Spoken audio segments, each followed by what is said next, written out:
Monilofita. Dentro de la división monilofita vamos a encontrar plantas como los helechos y pueden ser helechos, por ejemplo, arborescentes, helechos acuáticos, helechos que forman una gran diversidad de formas en sus hojas. Hablemos un poquito de las características generales de este grupo de plantas. Vamos de nuevo a este cuadro, vamos a la división monilofita y vamos a decir que una de las primeras características es que presenta un protoxilema de tipo mesarco, la aparición de sifonostelas y sus gametos masculinos que presentan de 30 a 1000 flagelos. El grupo más numeroso es el de las polipodiópsidas. Es una clase de monilófitas que se caracterizan porque desarrollan leptosporangios, a diferencia del resto del grupo de plantas monilófitas. Más adelante vamos a ver a qué se refiere con esta estructura de leptosporangios. Bien, los esporangios de este grupo de plantas, de las monilófitas, se caracterizan porque están asociados a la cara inferior de la hoja. Si nosotros vemos un helecho, en la parte inferior hay unas estructuras de color café parecidos a botoncitos y esas son las partes reproductivas de los helechos. Sus hojas son generalmente aplanadas, su prefoliación es circinada, como podemos ver aquí debajo de esta fotografía. Quiere decir que las hojas se enrollan sobre sí mismas desde el ápice hasta la base. A eso se refiere. Y su gameto masculino es multiflagelado. ¿Qué quiere decir ahora sí? Vamos con la sifonostela, que es lo que está representado aquí. Quiere decir que durante el desarrollo del tejido vascular hay la formación de una médula y luego encontramos un tejido del xilema que es el que aparece más oscuro, gris más oscuro, y alrededor se forma el floema. Y luego tenemos una corteza que está constituida, esta corteza, de tejido parenquimático. Básicamente la sifonostela entonces se caracteriza porque presenta durante la formación del tejido vascular una médula.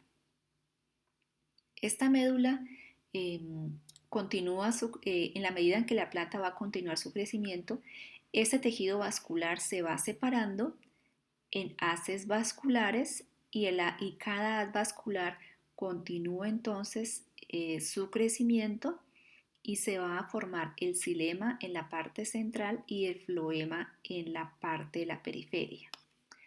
Entonces, siguiendo en ese orden de ideas, aquí ya tenemos un corte transversal de un tallo de una pteridofita, donde podemos ver que el xilema está en la parte central y el floema está en la parte de la periferia y el resto es la médula y la corteza que está más cercana a la epidermis. Si tomamos este haz vascular, entonces nosotros podemos apreciar que es un protoxilema de tipo mesarco, quiere decir que el protoxilema está en el centro y el metaxilema está alrededor del protoxilema. El protoxilema es un tejido de tipo meristemático que va a dar origen al metaxilema. Otra característica, como dijimos, es que su gameto masculino es flagelado, que puede tener entre 30 y 1000 flagelos. Esta es una fotografía en microscopía electrónica de barrido. Bien, vamos a hablar dentro de las monilófitas del grupo más numeroso, que es la polipodiópsida, que es el que vemos aquí.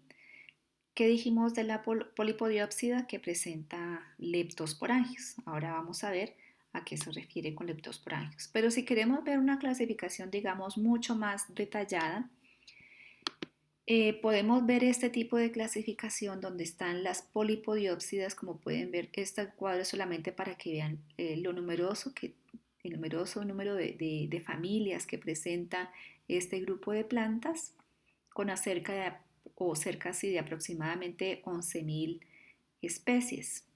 Es el grupo más numeroso de la división monilofita. Este cuadro que ustedes tienen acá es solamente para recordarles que si estamos hablando de la división monilofita, la división siempre va a terminar en fita, la clase va a terminar siempre en ópsida, como por ejemplo polipodiópsida. El orden va a terminar en ales, como por ejemplo las 7 ales.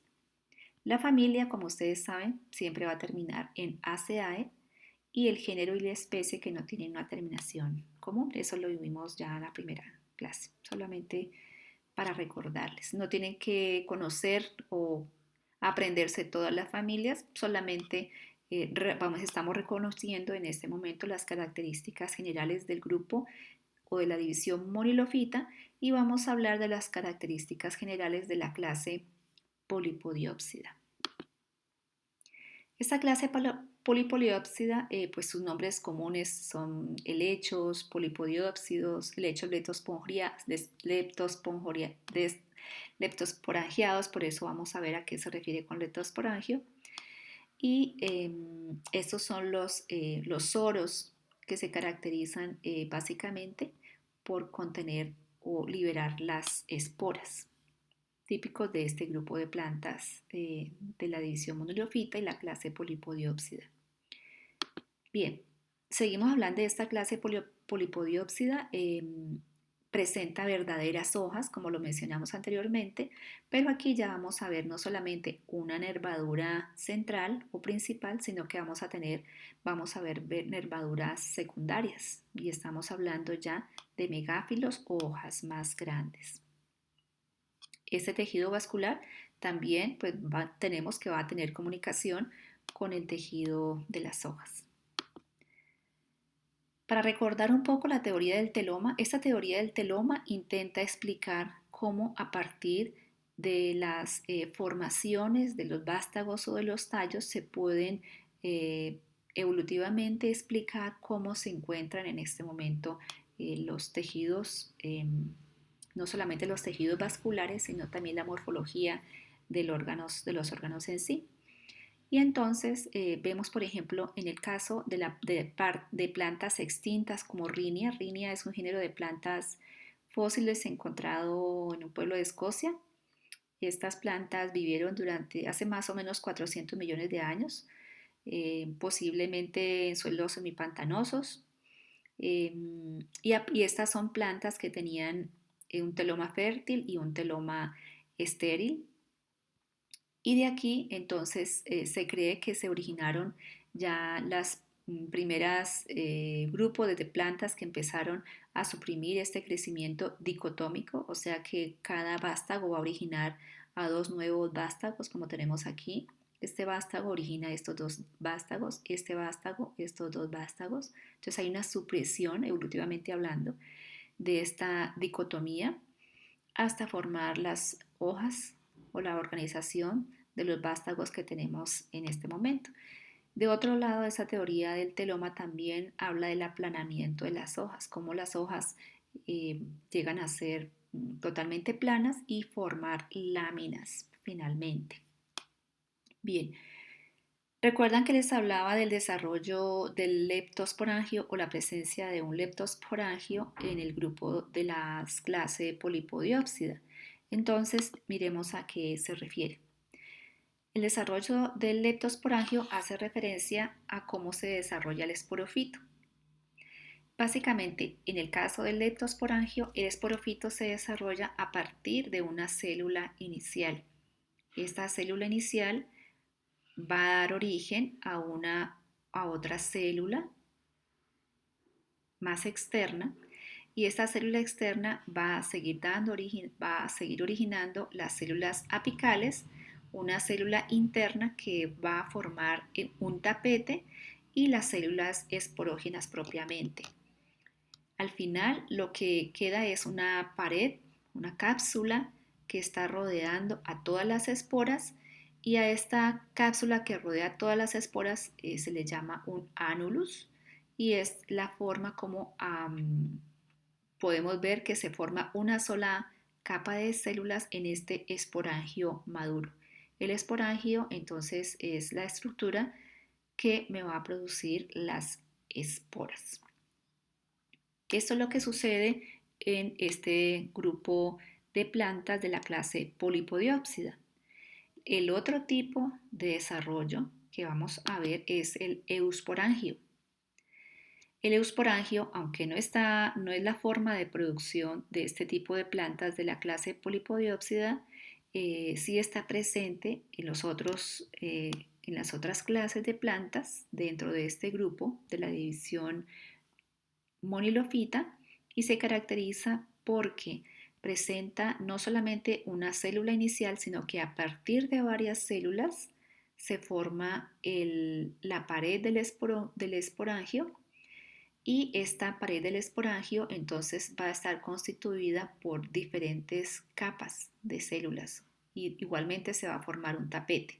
Esa es la diferencia entre el eusporangio y el leptosporangio. Entonces hay varias células que van a dar origen a, a los esporangios y por eso se llaman eusporangio. Bueno, seguimos hablando de la clase Polipodiopsida.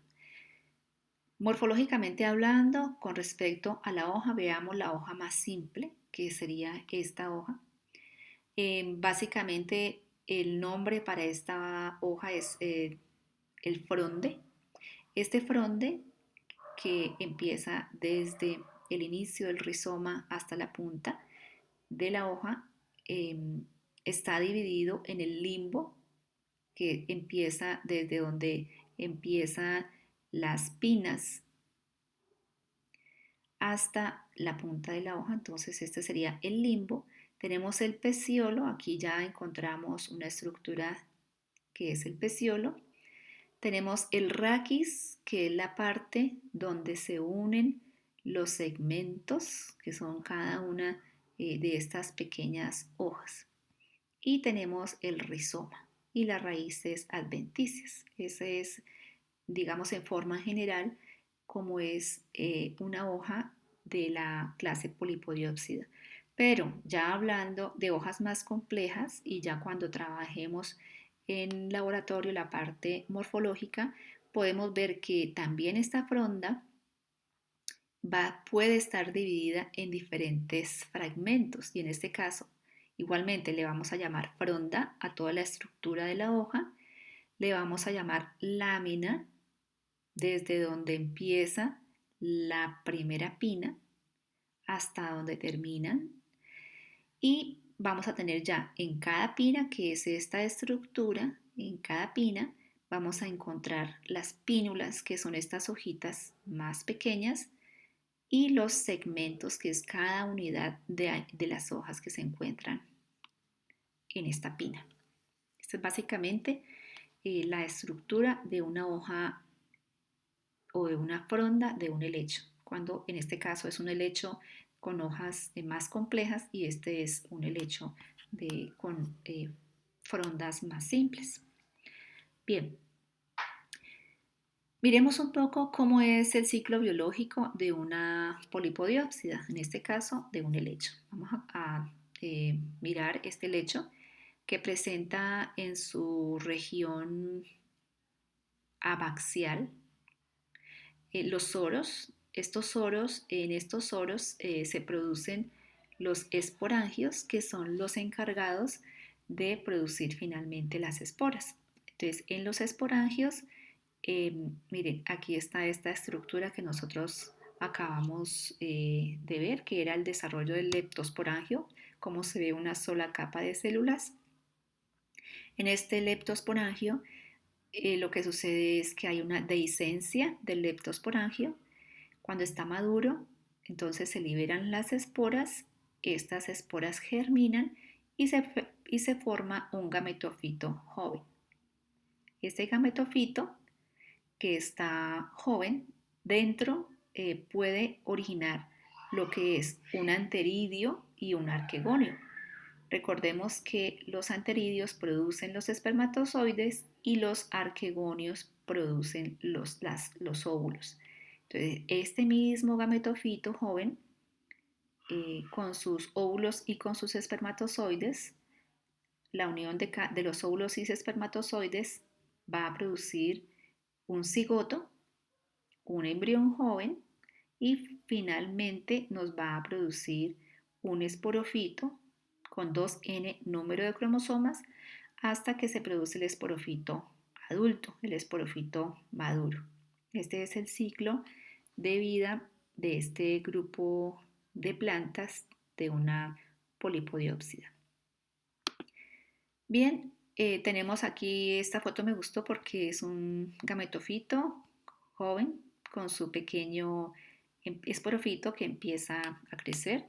Y aquí tenemos algunos ejemplos de eh, familias de la clase polipodiópsida para que ustedes puedan mirar los diferentes tipos de este grupo de plantas y cómo podemos encontrar las estructuras reproductivas que pueden ser de forma lineal en todas las hojas, pueden ser de forma individual bordeando cada una de las pinas.